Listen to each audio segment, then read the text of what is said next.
Essa região aqui, ela é uma região complicada, porque ela está perto de tudo, só que os acessos são meio complicados.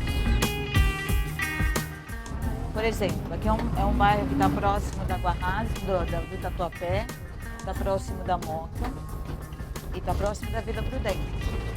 Só que não tem ônibus para esses locais.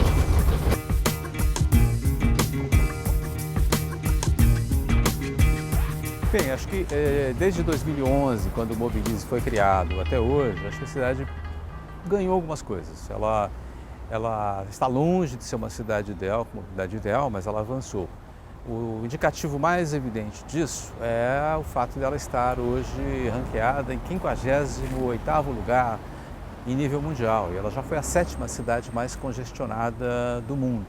Quando você restringe o espaço do automóvel, isso não é só aqui não, no mundo inteiro, quando você elimina um espaço de estacionamento e transforma aquilo numa praça, quando você elimina vagas de automóvel, você está na prática você está dificultando o motorista do carro particular de circular pela cidade.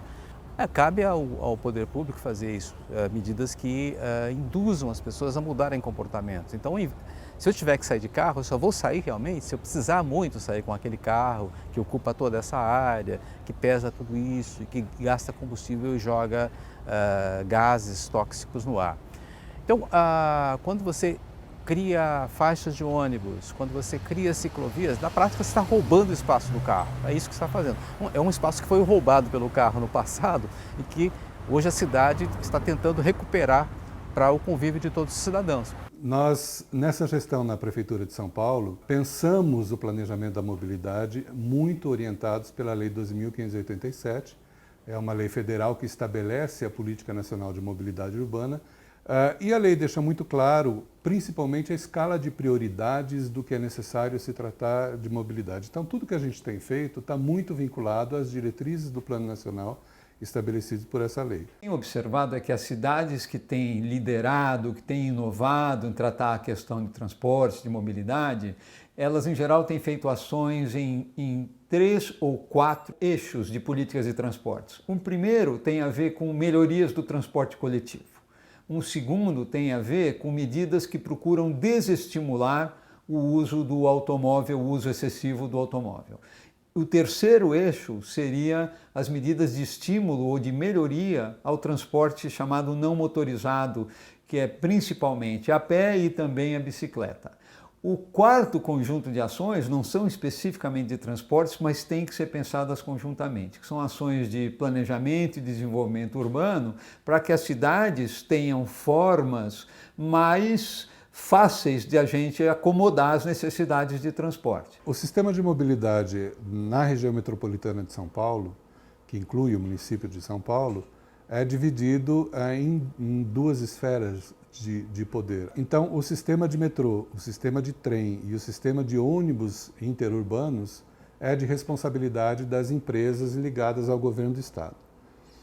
No território do município de São Paulo, o sistema de ônibus municipais responde para a SP Trans, que é uma empresa ligada à Secretaria Municipal de Transportes, e a gestão do trânsito, a operação do trânsito, semáforos, sinalização de trânsito, é atribuição da CET, que também responde para a Secretaria Municipal de Transportes. Então, o sistema, principalmente de transporte público, ele é dividido em 2 gestores bem diferentes. O sistema de trilhos e de ônibus intermunicipais está com o governo do estado e o sistema de ônibus municipais com a SP Trans com o município de São Paulo. Eu sou uma cidadã paulistana e uso transporte coletivo. Prefiro, mas ele tem uma série de questões, de problemas, mas eu uso com frequência o transporte público. Eu acho que os corredores de ônibus, eles foram... isso é muito bom, agilidade, assim, eu já passei horas na Rebouças, por exemplo, quando a Rebouças não tinha aquele corredor. Ter um corredor ali, gente, faz a diferença mesmo. Eu estou falando de qualidade de vida, né? É um tempo perdido, você ficar horas parada no trânsito. Eu acho que é quase impossível trabalhar perto de casa, porque eu moro longe. Então, as empresas maiores, melhores, estão nas regiões mais afastadas dos bairros. Eu acredito que o que ajudou foram esses corredores. Porém, o transporte público não está preparado para o número de pessoas que tem em São Paulo. E principalmente eu, que moro um pouco afastada e o trajeto é longo. Então, tem que ter muito mais ônibus na linha. Do ponto de vista de priorização do transporte coletivo, nós partimos de um cenário de 90 quilômetros de faixas exclusivas e cerca de 150 quilômetros de corredores de ônibus na cidade, para fechando 2016 agora com mais de 500 quilômetros de faixas exclusivas para ônibus na cidade, em todo o território da cidade, o que também é muito importante, porque nós tínhamos uma quantidade muito pequena e muito concentrada em algumas regiões. Hoje o que a gente tem é uma rede de prioridade de transporte coletivo cobrindo todo o território do município. Isso é uma coisa que traz uma melhoria para o sistema, mas é uma melhoria não do mesmo porte que outras intervenções, ainda pensando em ônibus, do tipo dos chamados corredores BRTs, Bus Rapid Transit, a sigla em inglês, que são corredores de ônibus de alta capacidade e de alto desempenho. Nós temos o Expresso Tiradentes, que é um corredor tipo BRT, mas é muito pequeno ainda para o que se pretende para a cidade. Do lado do metrô e dos trens, a gente tem visto um metrô que infelizmente tem avançado muito lentamente por diversas razões que não vem ao caso discutir, que eu mesmo não saberia explicar. Os trens têm também projetos de melhoria, de novos sistemas que permitem reduzir o intervalo entre os trens, o que traria melhoria do serviço. Mas essas coisas, infelizmente, não têm caminhado na velocidade que a cidade precisa. Então, eu tenho a opção também de ir de metrô, mas é muito cheio para entrar aqui na Estação República. E depois eu tenho que fazer baldeação na Barra Funda para pegar o trem. E o trem também não é muito fácil entrar, porque vai sentido Francisco Morato. Então já vem cheio da Luz, ele vem da Luz, da Estação Luz, então ele já vem muito cheio. Na maioria das vezes eu não consigo entrar no primeiro trem que vem, no segundo em diante. Eu acho o metrô bom até a página 2, né? Bom porque ele é rápido, mas em nível de conforto, zero. Então, assim, todas as linhas, parece que houve alguns governos que fizeram a linha vermelha quando foi implantada, a linha azul parece que foi em 70, aí depois em 80 vermelha, depois parou. 20 anos a gente ficou praticamente sem metrô. Quer dizer, uma cidade desse tamanho, em pleno ano 2000, e ninguém investiu nisso. Eu sempre ando pela rua, né? Pela borda porque as calçadas são terríveis. Parece que em alguns lugares foram feito alguma coisa, mas na cidade como um todo, as calçadas, elas são responsabilidade de quem mora. Dos proprietários. Eu decido se ela vai ser uma calçada razoável ou se ela vai ser uma calçada péssima. Então, o que a gente tem hoje? A gente tem uma rede de calçadas, maioria em péssima qualidade, tanto que você tem um tipo de acidente que não é computado como acidente de trânsito, mas que é a queda na calçada. O poder público, mesmo o meio técnico, ele tem muita dificuldade de entender que andar a pé é uma forma de mobilidade, uma forma de transporte, tá? O homem, antes de andar de bicicleta, de carro, de cavalo, ele andou a pé, né? Ele caminhava. E essa dificuldade dificulta o entendimento que a caminhada, ela tem que se estabelecer, ela tem que se estruturar numa rede também.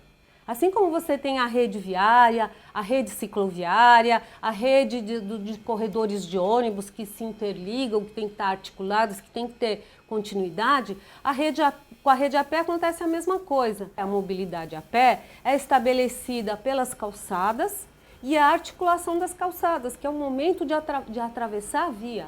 Tendo uma sinalização, uma faixa de pedestre que pode ter um semáforo ou não, ela pode acontecer por uma passarela, né? Às vezes uma travessia subterrânea, mas ela tem que estar articulada e tem que ter qualidade.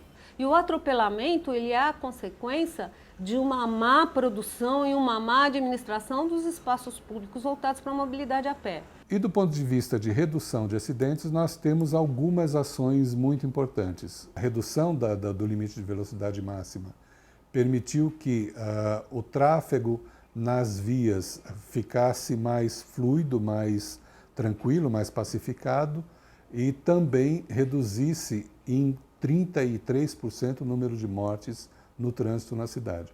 Esse resultado, não só na questão de preservação de vidas, 260 vidas preservadas, essa redução de acidentes e de lesões graves e de mortes implica, por exemplo, numa redução de utilização de 60 leitos hospitalares por dia. Quer dizer, o que o acidente de trânsito, a violência no trânsito impacta no sistema de saúde da cidade é muito importante, é muito grande. O que se usa de leito, se dedica de leito hospitalar para feridos no trânsito e se deixa de atender outras necessidades por conta disso, é um custo muito alto para a cidade. E isso representa uma economia muito grande, você poupar 60 leitos que podem ser dedicados para outros atendimentos que não acidentes de trânsito. Mas o que se sabe, né, é que assim, para quem anda de bicicleta, como eu ando, para quem anda nas calçadas, que atravessa as ruas e tal, é que a relação entre motorista e ciclista, motorista e pedestre, ciclista e pedestre, quer dizer, isso tudo está se reorganizando e a cidade, de alguma maneira, está um pouquinho mais civilizada, né, do que já foi há poucos anos atrás. Então, há uma melhora.